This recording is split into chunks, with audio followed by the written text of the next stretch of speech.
الحمدللہ چیزیں احادیث کے اندر بالکل واضح ہیں، لیکن چونکہ ان لوگوں کو پتہ ہے کہ ہم جن کے ریال خور ہیں، جس ملوکیت کے، ہم نے اس ملوکیت کا کرنا ہے دفاع. بس صرف یہ وجہ ہے. اس دفاع کے اندر آ کے نا ہمیں یہ مشورے دے رہے ہیں کہ جی آپ جو ہے نا وہ نیوٹرل ہو جاتے. کیوں نیوٹرل ہوتے بھائی؟ کس دلیل کی بنا پر؟ بخاری اور مسلم دونوں میں حدیث ہے، فتنوں کے دور میں جماعت المسلمین اور ان کے امیر کو لازم پکڑ لینا. تو کیا حضرت علی اس فتنے کے دور میں مسلمانوں کی جماعت کے امیر نہیں تھے؟ پھر مسلم کی حدیث کہ جب ایک خلیفہ کی بیعت ہو جائے، جو کوئی خلاف کھڑا ہو اسے قتل کر دو. اسی کے تحت جنگ صفین لڑی تھی مولا علی نے. تو کیا مولا علی کا ساتھ نہ دیتے؟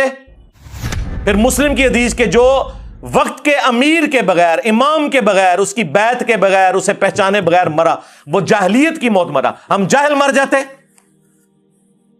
اچھا ڈی پی نو صحابہ کو کیا کہیں گے؟ بھائی جو صحابہ اکرام کو اس معاملے میں غلطی لگی ان کا معاملہ اللہ کے سپرد، لیکن بعد میں تو کلیئر ہو چکا ہے نا.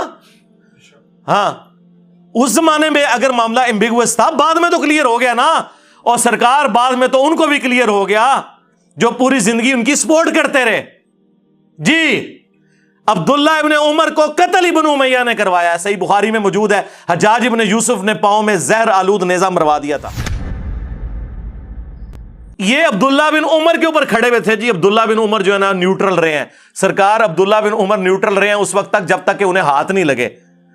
اٹھائیں المعجم الکبیر طبرانی، اسی ریفرنس سے مجمع الزوائد کے اندر حدیث موجود ہے، المستدرک للحاکم کے اندر موجود ہے کہ حضرت عبداللہ بن عمر اپنے آخری دنوں میں کہتے تھے مجھے پوری زندگی کسی نیک اعمال کے اعتبار سے کوئی غم نہیں کہ مجھ سے کبھی کوئی چھوٹا ہو، سوائے ایک چیز کے کہ میں نے علی ابن ابی طالب کے ساتھ مل کر فیعت الباغیہ کے خلاف قتال کیوں نہیں کیا.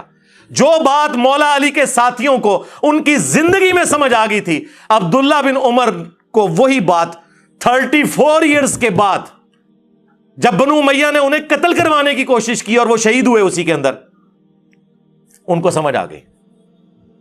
بعد میں تو افسوس کرتے تھے. اسی پہ تو میں نے بولا تھا نا کہ عبداللہ ابن عمر جیسا ہے ہی کوئی نہیں. تو اڈے نیوٹرل تھے، شہ ہی کوئی نہیں. اب کوئی بھی نیوٹرل بڑے سے بڑا لے آئے، عبداللہ بن عمر سے بڑا ہوگا. انہیں تو سمجھ آ گئی نا. اور دوسرا یہ ایک صحابی کے اوپر کھڑے ہوئے تھے جی، وہ ابو بکرہ. ایک ابو بکر ہے نا خلیفہ راشد، ایک ابو بکرہ صحابی. وہ کہتے ہیں جی بخاری میں ان کی حدیث ہے کہ ایک صحابی کھڑے ہوئے اور انہوں نے ارادہ کیا کہ حضرت علی کا ساتھ دیں جنگوں کے دور میں. تو ابو بکرہ نے انہیں روک دیا اور کہا کہ میں نے رسول اللہ سے سنا تھا کہ جب ایک مسلمان دوسرے پر تلوار سونت لے تو دونوں جہنمی ہیں، قاتل اور مقتول. اور ہم نے رسول اللہ سے پوچھا کہ مقتول کیوں جہنمی ہے، قاتل صرف جہنمی ہونا چاہیے تھا.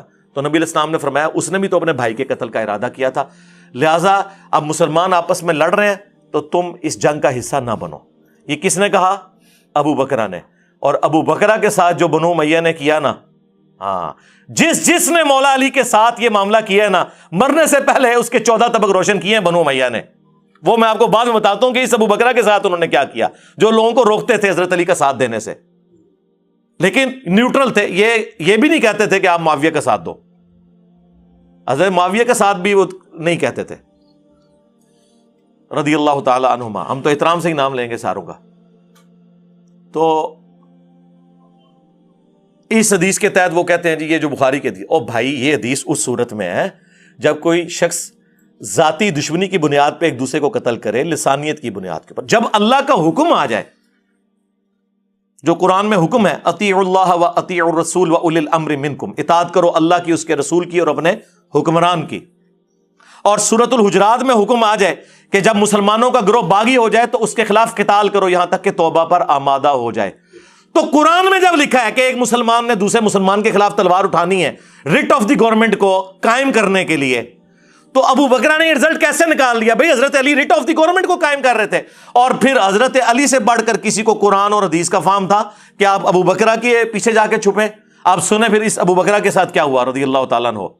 ان کا بیٹا بتاتا ہے، مسند احمد میں حدیث ہے، اور اس حدیث کا کچھ حصہ ابو داؤد اور ترمذی کے اندر بھی موجود ہے.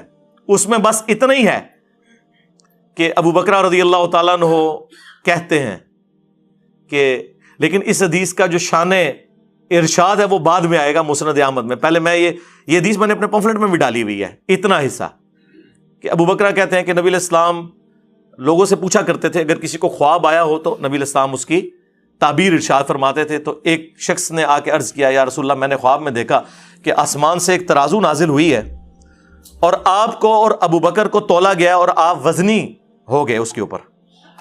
پھر اس کے بعد ابو بکر اور عمر کو تولا گیا تو ابو بکر وزنی ہو گئے. پھر اس کے بعد عمر اور عثمان کو تولا گیا تو عمر وزنی ہو گئے, اور پھر وہ ترازو اوپر آسمان کی طرف اٹھا لی گئی. تو نبی علیہ السلام کا چہرہ مبارک جو ہے نا وہ اس پہ ناگواری کے آثار آئے. آپ کو پتہ چل گیا کہ یہ کس طرف اشارہ ہے. وہ مسند احمد میں حدیث میں موجود ہے کس طرف اشارہ تھا کہ خلافت بتدریج ملوکیت میں کنورٹ ہو جائے گی, یعنی حضرت عمر تک معاملات سیدھے رہیں گے. جو بخاری مسلم میں حدیث ہے کہ میری امت اور فتنوں کے درمیان دروازہ عمر ہے, جب اسے توڑ دیا جائے گا میری امت پہ وہ فتنے ٹوٹ پڑیں گے. اصل سیدنا عمر کی شہادت اسلام کی پیٹھ میں پہلا چھرا ہے, اور اس کا جو اینڈ ہے وہ شہادت سیدنا حسین ابن علی ہے. واقعہ کربلا جی صلح حسن ہوئی ہے, اور سرکار صلح حسن اس وقت تک تھی جب تک کہ حسن کے بھائی کو آپ نے قتل نہیں کیا تھا. آج حسن ابن علی قبر سے نکل آئے, انہیں پتا چلے کہ اس صلح کا یہ انجام کیا کہ تم نے میرے بھائی کو اور میرے پورے خاندان کو قتل کر دیا. صلح حسن تو منسوخ ہو چکی, اس کی تو کسی شرط پہ حضرت حسن کی زندگی میں عمل نہیں ہوا, الٹا حضرت حسن کو زہر دے کے مار دیا. اور پھر کربلا کے بعد یہ کہنا صلح حسن کو گال کرنے والی کرو یارا. جس طرح صلح حدیبیہ ٹوٹ گئی تھی اس طرح یہ بھی ٹوٹ گئی. آج کی ڈیٹ میں آپ کیا بات کر رہے ہیں. اچھا اس حدیث کی طرف واپس آ جائے. اس حدیث کے کچھ طرق جو ہے مسند احمد میں موجود ہیں اور وہاں پہ بڑے زبردست الفاظ ہیں. عبد الرحمن بن ابی بکرہ کہتے ہیں, وہی ابی بکرہ جو لوگوں کو حضرت علی کا ساتھ دینے سے روک رہے تھے نا, ان کا بیٹا کہتا ہے کہ میں اپنے باپ کے ساتھ حضرت معاویہ رضی اللہ تعالیٰ عنہ کے دربار میں گیا ان کے دور ملوکیت کے اندر, اور زیاد ہمیں لے کر گیا. عبید اللہ ابن زیاد خبیث, وہ جو بخاری میں آتا ہے حضرت حسین ابن علی کے اس نے سر میں وہ چھڑی ماری تھی, جہاں پہ امام بخاری نے لکھا ہے حسین علیہ السلام برأس الحسین علیہ السلام. اس کا باپ بھی خبیث تھا زیاد, وہ حضرت معاویہ کا گورنر تھا. وہ انہیں لے کر گیا, وہاں پہ حضرت معاویہ نے کہا کہ کوئی ایسی حدیث سناؤ ابو بکرہ جو تم نے خود رسول اللہ سے سنی ہو. انہوں نے پکڑ کے یہی حدیث سنا دی, ہاں کہ نبی علیہ السلام اور ابو بکر کو تولا گیا تو رسول اللہ بھاری ہو گئے, اور کرتے کرتے وہاں تک جب پہنچا نا تو, اور پھر اس نے ساتھ کہا کہ نبی علیہ السلام نے فرمایا کہ خلافت کا ملوکیت میں بدل جانے کی طرف اس خواب میں اشارہ ہے کہ بتدریج خلافت ختم ہو کے ملوکیت میں, بادشاہت میں, وہی کیسر و کسریٰ کا جو نظام ہے وہی آ جائے گا. تو اب یہ حدیث جب سنائی نا ابو بکرہ نے تو زیاد نے گردن سے پکڑ کے, مسند احمد کے الفاظ ہے, حضرت معاویہ کے دربار سے باہر نکال دیا دھکے مار کے, اور کہا کہ تنو اور کوئی حدیث نہیں سی لبھی. جو یہ ایسی سانو کہندے نا کہ تانوں یہ حدیث ملی ہے تقتلہ الفئۃ الباغیہ یدعوہم الی اللہ ویدعونہ الی النار. تواڈے بزرگ بھی یہی کچھ کرتے سن. اور بزرگ کون؟ آؤٹ آف ویڈ لاک پیدا ہونے والا ابن مرجانہ کا بچہ زیاد. یہ وہی ہے جسے حضرت معاویہ نے اپنا بھائی بنا لیا تھا یہ کہہ کے کہ زمانے جاہلیت میں میرے باپ نے اس کی ماں کے ساتھ منہ کالا کیا تھا, اس وجہ سے یہ میرا بھائی ہے. اور اس پہ پھر ابو بکرہ, اچھا وہ ابو بکرہ کا بھائی بھی بنتا ہے نا, یہ زیاد جو ہے نا وہ ابو بکرہ کا بھی بھائی لگتا ہے رشتے میں, تو اسی لیے وہ ساتھ لے کے گیا ہوا تھا. اور پھر ابو بکرہ کو لوگ آگے کہتے تھے بخاری مسلم میں کہ تکو تواڈے بھرا نے کے کم پایا ہے. انہوں نے کہا جی اسی تو حضور کو سنیا ہے کہ جو اپنے باپ کا نام بدل لے تو وہ جہنمی ہے, اس میں جنت حرام ہے. اب دیکھیں بات کہاں سے کہاں جڑتی ہے, کدھر کدھر چینیں جڑی ہوئی ہیں. وہ کہتے ہیں جی پھر وہ اس کو, یہ تو بھائی تھا وہ گردن سے پکڑ کے نکالا ورنہ گردن ہی لینی سی. وہ باہر گیا, پھر وہ ان کو دوبارہ دربار میں لے کے آئے کیونکہ ابھی انہوں نے کچھ وہاں پہ آگے گپ شپ کرنی تھی. دوبارہ معاویہ نے کہا کوئی حدیث سناؤ, انہیں پھر وہی حدیث سنائی. تیسری بار بھی 3 بار ہوا, یہ تیسری بار بھی انہیں حدیث سنائی. تو بس 2 دفعہ تو حضرت معاویہ نے سن لیا, تیسری دفعہ حضرت معاویہ نے کہا کہ اچھا خلافت کے بعد ملوکیت ہو جائے گی، ٹھیک ہے ہم پھر بادشاہ ہونے پہ ہی راضی ہیں، بجائے یہ کہ وہ اس پہ استغفار کرتے کہ یہ میرے بارے میں کیا کچھ ہے. انہوں نے کہا ٹھیک ہے اسی اس سے ہی خوش ہاں. ٹھیک ہے، یہ دیکھ لیں، یہ وہ ابو بکر ہے جن کی یہ حدیثیں پیش کیا کرتے تھے، عبداللہ بن عمر کی پیش کرتے تھے. یہ ان لوگوں کے ساتھ بنو امیہ نے خود کیا کیا ہے. اور پھر ایسا زہریلا ہے، یہ کہتا تو اپنے آپ کو سید ہے، یہ توصیف، اور اس میں کہہ رہا ہے کہ تو اگر حضرت عثمان کے زمانے میں ہوتا نا تو تو نے حضرت عثمان کے خلاف تلوار اٹھا لینی تھی. دیکھو کیسی انالوجی بنا رہا ہے.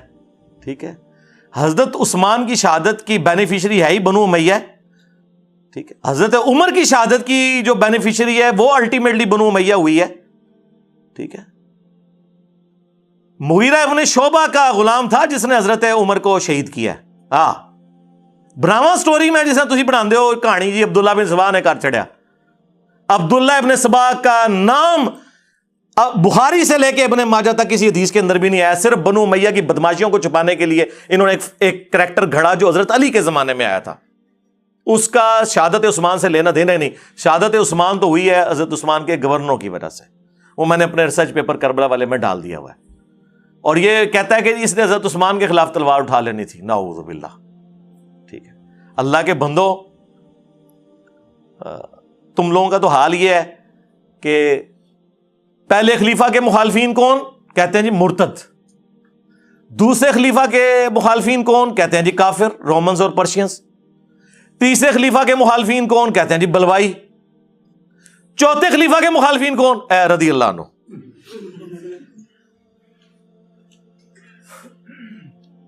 چوتھے کے ساتھ اتنی دشمنی.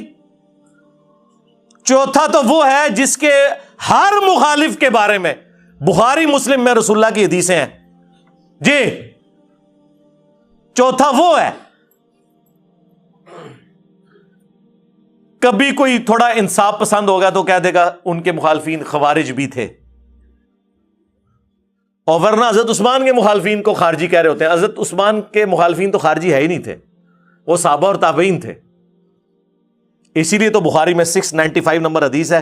حضرت عثمان سے جب پوچھا گیا کہ فتنوں کے امام کا قبضہ ہے مسجد نبوی پہ، ہم ان کے پیچھے نمازیں پڑھیں، انہوں نے کہا نماز ایک مسلمانوں میں نیکی کا کام ہے، ان کا ساتھ دو. حضرت عثمان کو نہیں پتا تھا کہ یہ عبداللہ ابن سبا کی اولاد ہے جو نماز پڑھا رہی ہے. کہانیاں بنائی ہوئی ہیں، یہ بخاری شریف میں لکھا ہوا ہے. عبداللہ بن سبا ان کی تاریخ میں لکھا ہوا ہے. جعلی روایتیں اکٹھی کی ہوئی ہیں. ہاں، حضرت علی کے زمانے میں آیا، حضرت علی نے اسے خود قتل کروایا کیونکہ وہ حضرت علی کے لیے الوہیت کا عقیدہ رکھتا تھا. وہ انہوں نے ایک دفعہ ٹویٹر کے اوپر بھی آج سے 2 سال پہلے ٹرینڈ چلایا تھا کہ انجینئر صاحب کہتے ہیں میں اس زمانے میں ہوتا تو حضرت طلحہ زبیر کے اوپر تلوار اٹھا لیتا، حضرت معاویہ کے اوپر تلوار اٹھا لیتا. یار میں نے یہ بات کی تھی، میں نے تو بات کچھ اور کی تھی. جو تمہارا بھی عقیدہ ہے اس عقیدے کے اوپر تو مجھے ٹانٹ نہ کرو. میں نے یہ کہا تھا کہ خلفائے راشدین کے حق میں ہم ان کے مخالفین کے اوپر تلوار اٹھا لیتے اگر اس زمانے میں ہوتے. ذاتی تو کوئی دشمنی نہیں ہے، یہ تو ایک پیورلی علمی گفتگو ہو رہی تھی. کیا یہ لوگ اس زمانے میں ہوتے تو حضرت ابوبکر صدیق رضی اللہ تعالیٰ عنہ کے ساتھ مل کر ان کے مخالفین پر تلوار نہ اٹھاتے؟ منکرین زکات کوئی کافر تو نہیں تھے نا. حضرت عمر تو انہیں کافر نہیں سمجھتے تھے. بخاری مسلم میں آیا کہ یہ نمازیں پڑھتے ہیں، صرف زکات میں انہوں نے ایک ڈیویشن کی ہے نا. لیکن حضرت بکر نے کہا کہ جو نماز اور زکات میں فرق کرے گا میں اس کے خلاف قتال کروں گا. اور پھر ان میں سے اکثر لوگ تائب بھی ہو گئے. پیورلی علمی ڈسکشن ہو رہی تھی.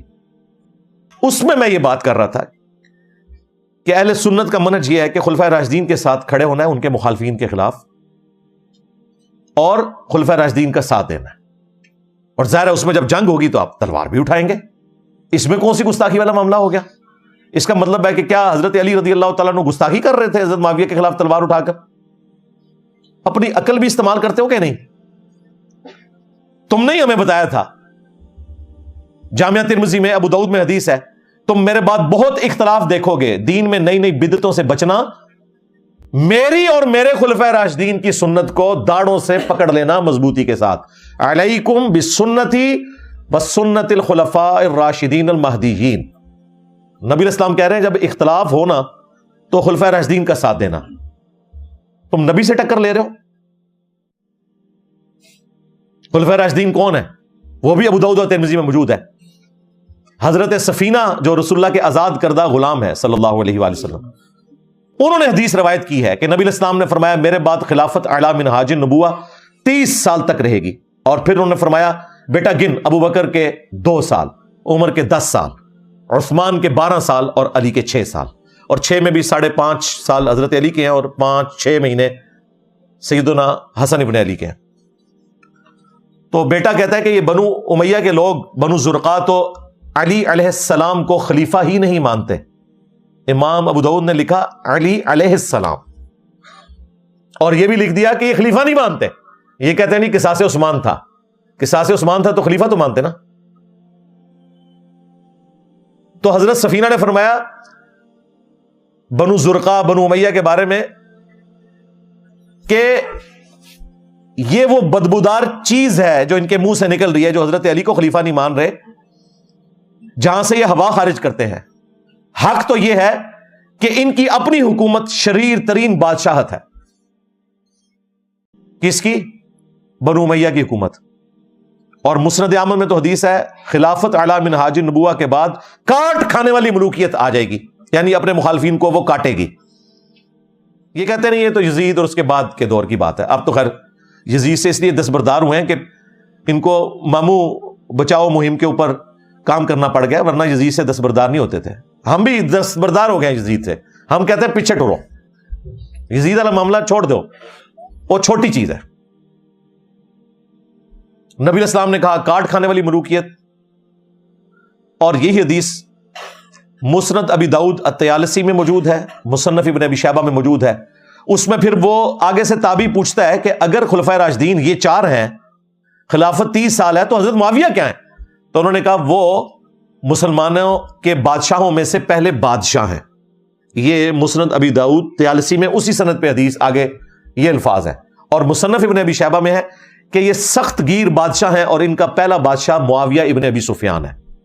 یعنی یزید کو پہلا بادشاہ نہیں کہا انہوں نے، حضرت معاویہ کو کہا رضی اللہ تعالیٰ عنہ. ہم تو احترام سے ہی نام لیں گے، صحابیت اپنی جگہ. تو میں نے یہ بات کی تھی کہ ہم خلفائے راشدین کے ساتھ مل کر ان کے مخالفین کے اوپر تلوار اٹھاتے، ذاتی دشمنی نہیں. خلیفہ راشد کا حکم نہیں مانیں گے تو ہم تو گمراہ ہو جائیں گے. تو اس نے کہا جی یہ تو صحابہ کرام پہ، اور صحابہ کرام کی تو یار 3 بندیاں نو صحابہ کرام بناتا جے. 3 بندوں کا مسئلہ ہے. حضرت طلحہ، زبیر، عائشہ رضی اللہ عنہم اجمعین وعلیہم السلام اجمعین نے تو توبہ کر لی اپنے اس عمل سے. حضرت علی نے انہیں معاف بھی کر دیا. مسئلہ تو 3 بندوں کا ہے، حضرت معاویہ کا، عمرو بن عاص کا، مغیرہ ابن شعبہ کا رضی اللہ عنہم اجمعین. ہم تو احترام سے نام لیں گے، لیکن ہماری کوئی ذاتی دشمنی نہیں ہے، بلکہ حضرت علی کی مخالفت کی وجہ سے. پہلے خلیفہ کے مخالفین کہتے ہیں جی وہ منکرین زکات، مسلمہ کذاب کے ماننے والے، مرتد، سیدھا مرتد لفظ بولتے ہیں. ٹھیک ہے جی. دوسرے خلیفہ کے مخالفین کہتے ہیں رومنز اور پرشینز کافر. تیسرے خلیفہ کے مخالفین کہتے ہیں جی خارجی. خارجی تو اس زمانے میں آئے ہی نہیں تھے، بلوائی، ہاں بلوائی کہہ سکتے ہیں. اور ان میں کئی صحابہ بھی تھے، عبد الرحمن بن عدیس اور باقی صحابہ. پولیٹیکل اختلاف تھا. بلوائی یعنی کہ آپ پروٹیسٹ کرنے والے. چوتھے خلیفہ کے مخالفین اب ان کو ہاتھ پاؤں پڑ جاتے ہیں، کہتے ہیں جی یہ باتیں نہیں کرنی چاہیے، ان کا آپس کا اختلاف تھا. واہ، نال یہ حدیث بھول گئے علیکم بسنتی وسنت الخلفاء الراشدین المہدیین. اب بھی بولو نا، چوتھے خلیفہ کے مخالفین، خارجی، ناسبی، یہ الفاظ استعمال کرو نا. خارجی تو کر لیں گے، باقی طرف نہیں آتے. وہ کہتے ہیں جی وہ تو صحابہ تھے. بھائی جنگ جمل والوں نے تو معافی مانگ لی. مصنف ابن ابی شیبہ میں فضائل صحابہ احمد بن حنبل کی کتاب میں موجود ہے. حضرت طلحہ کا بیٹا حضرت علی کو ملنے آیا تو اس کی دلجوئی کے لیے مولا علی نے فرمایا میں اللہ سے امید کرتا ہوں کہ یہ جو سورۃ الحجر کی آیت ہے کہ اللہ تعالیٰ اہل ایمان کے دل سے ایک دوسرے کے خلاف جو غل ہے، نفرت آ گئی ہے، وہ نکال دے گا. یہ میرے طلحہ، زبیر اور عثمان بن عفان کے بارے میں ہے کہ اللہ تعالیٰ ہمارے دلوں سے ایک دوسرے کے بارے میں جو میل آ گئی ہے وہ صاف کر دے گا. اور ہم جنت میں تختوں پر آمنے سامنے بیٹھے ہوں گے. آمنے سامنے جبھی انسان بیٹھ سکتا ہے جب دل میں کوئی کدورت باقی نہ رہے. لیکن ماموں کو معاف نہیں کیا مولا علی نے. ہمارے استاد ڈاکٹر سرار صاحب نے بھول پان میں حضرت معاویہ کا نام ویسے ہی بیچ میں ٹھوک دیا کہ میں امید کرتا ہوں کہ حضرت معاویہ اور میرے بارے میں یہ بات ہے. بلکہ ان آیات پر حضرت علی کا یہ قول بھی ہے رضی اللہ تعالیٰ عنہ کہ سورہ ہجر کی آیت کے ضمن میں خاص طور پر آتا ہے شان نزول میں. تو انہوں نے فرمایا کہ یہ میرے اور معاویہ کا ذکر ہے جو یہاں ہو رہا ہے. ظاہر بات ہے جنگیں ہوئی ہیں حضرت علی رضی اللہ عنہ اور حضرت معاویہ رضی اللہ عنہ, تو کتنی کچھ ہو گئی ہوگی شکایتیں ایک دوسرے سے. تو یہ آیتیں ہمارے لیے ہیں کہ اللہ تعالیٰ ہمیں دونوں کو جنت میں داخل کرے گا تو ہمارے دلوں سے یہ کدورتیں جو ہے وہ نکال دے گا. نہ ڈاکٹر صاحب تمہیں پتہ ہی نہیں, تسی دیوبندیاں دے ٹائے چڑھے رہے ہو پوری زندگی. ماموں کے بارے میں تو اسی مصنف ابن ابی شیبہ میں موجود ہے کہ مولا علی نے قنوت نازلہ پڑھی, اللہم علیک بمعاویہ و اشیاعہ, اے اللہ معاویہ اور اس کے شیعہ کو برباد کر. انہوں نے اردو میں ترجمہ کیا ہے اے اللہ معاویہ اور اس کے شیعہ کو سنبھال لے. دیکھو ذرا, ایسا لفظ کہ بچ جائیں فتوے سے, یعنی تو ان کو سنبھال لے. یہ جب یہودیوں میں پڑھ رہے ہوتے ہو اللہم علیک بالیہود, تو یہ کہتے ہو کہ اے اللہ یہودیوں کو سنبھال لے. سیم الفاظ ہے اللہم علیک بمعاویہ. سنبھال سے مراد اگر کرنا بھی ہے تو یہ ہے کہ انہوں نے لپیٹا مار, تباہ و برباد کر, یہ وہ والا سنبھالنا ہے. لو سامو, میں بھی استعمال کرتا ہوں نا, یہ لو میری دلیل سنبھالو. قنوت نازلہ پڑی ہوئی ہے اور اسی مصنف ابن ابی شیبہ میں موجود ہے. مولا علی سے پوچھا گیا کہ جو آپ کے مخالفین ہیں یہ صفین میں آئے تھے, ان کے بارے میں آپ کیا کہتے ہیں؟ تو مولا علی نے کہا میں اللہ سے امید کرتا ہوں کہ اللہ تعالیٰ انہیں بھی معاف کر دے گا. اچھا, اتنی روایت بیان کرتے ہیں بریلوی دیوبندی اہل حدیث, کہتے ہیں نہیں انجینئر صاحب ہم ہی لے کے بیٹھے ہوئے مولا علی تو معاف کر دیا. نہ, آگے پڑھ, آگے لکھا ہے قیامت کے دن یہ معاملہ میرے اور معاویہ کے درمیان طے پائے گا اللہ تعالیٰ کے حضور. ماموں کو مرتے دم تک مولا علی نے معاف نہیں کیا, اس لیے چونکہ یہ معاملہ قیامت تک پوسٹ پون ہے لہذا ہمارے ہاں بھی ماموں کے لیے معافی والی گنجائش کوئی نہیں ہے. قیامت کے دن کا معاملہ اللہ کے سپرد. دنیا میں ہم مولا علی کے ساتھ ہیں. مولا علی خلفائے ثلاثہ کے ساتھ چلے, ہم خلفائے ثلاثہ کے ساتھ ہیں. جہاں تلوار اٹھائی وہاں ہماری تلوار آج بھی اٹھی ہوئی ہے زبان کی شکل میں. اس زمانے میں ہوتے تو تلوار اٹھاتے, اور یہ کوئی گستاخانہ بات نہیں تھی, یہ ان کا بھی عقیدہ ہے. امام ابو حنیفہ رحمۃ اللہ علیہ کے مناقب پہ ایک بہت بڑے حنفی اسکالر, آج سے 1100 سال پہلے انہوں نے کتاب لکھی ہے, 340 ہجری میں وہ فوت ہوئے. امام ابو محمد حارثی المتوفا 340 ہجری, انہوں نے امام حنیفہ کے بارے میں نقل کیا, اور یہ بریلوی دیوبندی چھاپ رہے ہیں عربی میں بھی اردو میں بھی. اپنے شاگردوں سے کہتے ہیں کہ جانتے ہو اہل شام ہم سے کیوں بغض رکھتے ہیں؟ تو شاگردوں نے کہا کہ نہیں پتا. تو انہوں نے فرمایا اس لیے کہ ہمارا یہ عقیدہ ہے کہ اگر ہم حضرت علی کے دور میں ہوتے تو حضرت علی کے ساتھ مل کر اہل شام اور حضرت معاویہ کے خلاف قتال کرتے ہیں, اسی لیے شامی ہم سے بغض رکھتے ہیں. آپ امام حنیفہ کو کسی نے مات نہیں دی کہ حضرت آپ تو بعد میں آئے, آپ یہ بات کیوں کر رہے ہیں؟ اس لیے کہ حضرت ابو حنیفہ جو ہیں وہ شیعان علی میں سے تھے, انہیں پتا تھا اہل بیت کا کیا مقام ہے, ان کے اوپر کوئی فتویٰ نہیں لگایا. چھٹا ریفرنس ابن حجر اسقلانی المتوفا 852 ہجری, جو ان کے ہی زمانے کے ہیں, فتح الباری میں صحیح بخاری کی ایک حدیث ہے 3766 حضرت معاویہ کے بارے میں, جس پہ امام بخاری نے باب باندھا ہے, باب ذکر معاویہ. امام بخاری نے تو ابن حجر اسقلانی اس کانٹیکسٹ میں لکھتے ہیں کہ امام بخاری نے یہاں صحیح بخاری میں حضرت معاویہ سے متعلق باب کے عنوان میں صرف لفظ ذکر معاویہ بیان کیا اور فضیلت یا منقبت جیسے الفاظ ذکر نہیں کیے, کیونکہ اس حدیث سے کوئی فضیلت معلوم نہیں ہوتی. وہ حدیث کیا تھی کہ حضرت معاویہ ایک وتر پڑھتے تھے, تو کہتے ہیں اس میں کوئی فضیلت والی بات نہیں. حضرت ابن عباس نے جو کہا نا کہ وہ فقیہ ہے, صحابی ہے, اس کو چھوڑ دو. اور یہ بھی حضرت ابن عباس نے تقیتاً بات کی تھی, کیونکہ طحاوی شریف حنفیوں کی شرح مانی الآثار, اس میں باقاعدہ امام طحاوی نے اس کانٹیکسٹ میں ایک اور روایت لی ہے, جس میں ابن عباس کو جب بتایا جاتا ہے نا کہ وہ ایک وتر پڑھتے ہیں حضرت معاویہ, تو کہتے ہیں اس گدھے نے یہ کہاں سے طریقہ نکال لیا, چھڑا ایک وتر. تو امام طحاوی اس کو سپورٹ میں لے کے آئے حنفیوں کی کہ ہم 3 وتر کے قائل ہیں, لہٰذا امام طحاوی نے مراد یہ ہے کہ اس حدیث کی تصحیح کر دی. لوگ کہتے ہیں امام طحاوی نے ساتھ نہیں لکھا کہ صحیح ہے یہ غلط ہے. وہ ثبوت کے طور پہ جب کوئی بات پیش کی جاتی ہے تو صحیح ہونے کے ساتھ ہی پیش کی جاتی ہے. تو یہ میں نے آپ کو ساتھ ساتھ تھوڑا سا بریف بھی کر دیا. تو کہتے ہیں کہ ابن عباس کا حضرت معاویہ کے لیے فقیہ اور صحابی کا بیان ہی بطور فضیلت کافی ہے. تاہم امام ابن ابی عاصم نے حضرت معاویہ کے مناقب میں ایک رسالہ لکھا. اسی طرح کا کام ابو عمر غلام اور ابو بکر نقاش نے بھی کیا, اور امام ابن جوزی نے بھی اپنی من گھڑت احادیث کو جمع کرنے والی کتاب الموضوعات, موضوعات شریف گڑی ہوئی حدیثیں, اس میں بھی کچھ روایتیں نقل کی ہیں. اس کے بعد امام اسحاق بن راہوے کا قول بھی نقل کیا کہ حضرت معاویہ رضی اللہ تعالیٰ عنہ کی فضیلت میں صحابیت کے سوا کوئی چیز ثابت نہیں. ابن حجر اسقلانی مزید لکھتے ہیں یہی وجہ ہے کہ امام بخاری نے بھی اپنے استاد یعنی امام اسحاق, جنہوں نے کہا کہ صحابی کے علاوہ کوئی فضیلت ان کے لیے ثابت نہیں ہے, لہٰذا کیٹاگوریکل ڈینائی ہو گیا. وہ جو کبھی ہادی اور مادی لے کے آتے ہیں, کبھی سمندری جہاد, کبھی کچھ وہ سب کچھ انکار کرتے ہیں. اور امام بخاری, اگر وہ سمندری جہاد والی سے وہ رزلٹ نکل رہا ہوتا تو امام بخاری حضرت معاویہ کے چیپٹر میں وہ حدیث لے آتے ہیں اور اس میں سے رزلٹ وہ اس طریقے سے نکالتے ہیں جس طرح انہوں نے نکالا ہے. پر اعتماد کرتے ہوئے حضرت معاویہ کے ذکر میں لفظ فضیلت یا منقبت استعمال کرنے سے گریز کیا ہے. تاہم اپنی گہری نظر سے ایسا استنباط فرمایا, یعنی حضرت معاویہ کو صحابی ثابت کیا کہ جس سے روافظ کی بھی سرکوبی ہو. رافضی بھی دوسری ایکسٹریم پہ ہے جو ان کی صحابیت کا انکار کر رہے ہیں اور ایون ان کے مسلمان ہونے کا انکار کر رہے ہیں. حالانکہ نہج البلاغہ کے اندر حضرت علی کا جو خط ہے معاویہ کے لیے اور بیٹ ڈیمانڈ کرنے کا, وہ خود ثبوت ہے کہ حضرت علی بھی ان کو مسلمان سمجھتے تھے. بلکہ وہ کہتے ہیں کہ مجھے انہی صحابہ نے خلیفہ چنا ہے جنہوں نے پہلے 3 خلفاء کو چنا ہے, تو تم میری بیعت کیوں نہیں کر رہے؟ تو کافر سے تو بیعت نہیں تھی انہوں نے ڈیمانڈ کرنی. اس پہ میری ایک یوٹیوب پہ ڈیٹیل ویڈیو ہے حضرت معاویہ کے اوپر نعرہ بازی. ویسے یوٹیوب پہ اس کا عنوان ہے ریپلائی ٹو مولانا الیاس قادری آن حضرت معاویہ رضی اللہ تعالیٰ عنہ, جب انہوں نے وہ نعرے لگوائے تھے بے خطا بے گناہ والا. تو اس میں نے وہ سارے ریفرنس ڈسکس کیے تھے, آج میں اس کو سکپ کرتا ہوں. اور امام نسائی کا واقعہ اس بارے میں مشہور ہے.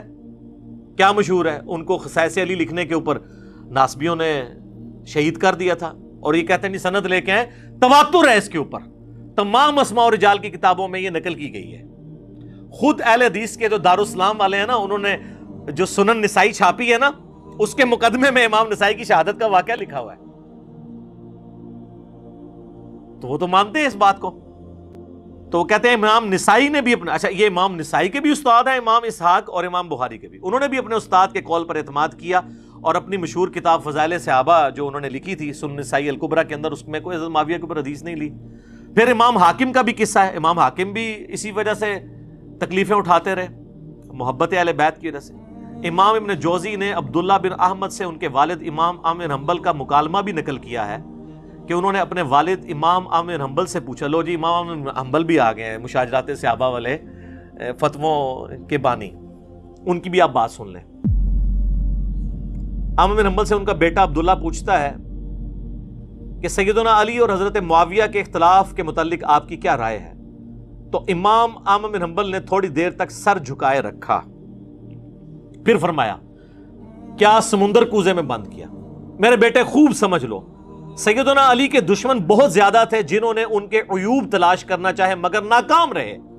چنانچہ ان دشمنوں نے ایک متبادل چال کے طور پر اس دوسرے شخص یعنی معاویہ کو مقصد براری کے لیے موضوع پایا جو ان سے جنگیں کر چکا تھا. چنانچہ ان دشمنوں نے سیدنا علی کے مقابلے پر اس کو بڑھا چڑھا کر پیش کیا. انہوں نے کہا کہ یہ حضرت معاویہ کے بارے میں جو حدیثیں فضیلت کی مل رہی ہیں نا, حضرت علی کو تو نیچا نہیں کر سکتے تھے, یہ گھڑی ہیں انہوں نے کہ چلو ان کو تو نیچا نہیں کر سکتے کھینچ کے, ان کو اوپر کر کے برابر لے آئیں اور علی معاویہ بھائی بھائی کا جالی ایک نعرہ جو ہے وہ چاکنگ کروا دیں. پھر احمد بن حنبل کے اس قول کے اوپر ابن حجر اسقلانی کامنٹس کرتے ہیں. اچھا اس سے یہ پتہ چل گیا کہ ابن حجر اسقلانی احمد بن حنبل اور ان کے بیٹے کی اس گفتگو کی صحت کو صحیح مانتے ہیں, تبھی تو اس سے رزلٹ نکال رہے ہیں. اور امام اسحاق بن راہوے کی گفتگو بھی وہ صحیح مانتے ہیں. امام احمد بن حنبل کے اس جواب میں اشارہ ہے کہ کچھ لوگوں نے حضرت معاویہ کے لیے بے بنیاد فضائل گھڑ لیے ہیں جن کی کوئی اصلیت نہیں ہے.